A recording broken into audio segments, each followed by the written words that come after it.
Kas yra semantinis laukas? Semantinis laukas dar kitaip žinomas kaip žodžių laukas, leksinis laukas, reikšmės laukas, semantinė sistema. Tai grupė leksemų arba žodžių, kuriuos sieja bendras laisvai pasirinktas reikšmės požymis. Semantinį lauką visai neblogai galėtų iliustruoti mozaikos pavyzdys.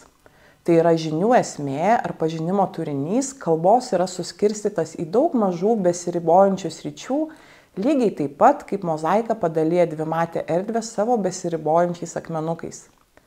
Visgi šis vokiečių kalbininko Tryro pavyzdys buvo tobulintinas ir vėliau sukritikuotas.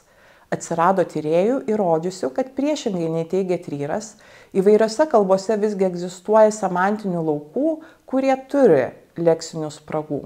Pavyzdžiui, anglų kalboje nėra žodžio pavadinančio maisto gaminimą keptuvėje be vandens ir aliejaus, taip pat ir žodžio pavadinančio gaminimą ant ugnies su aliejumi. Be to, kaip rodo šiuolaikiniai semantiniai tyrimai, tas ribas tarp žodžių nusakyti išties yra labai sunku.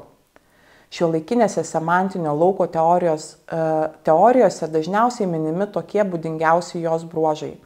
Lauko narius sieja semantinis bendrumas, semantiniai santykiai yra sisteminiai, lauko sandaroje galimi mikrolaukai, lauką sudaro centras arba branduolys ir periferija, laukas sąlygiškai autonomiškas, atskiri laukai gali būti tarpusavėje susiję.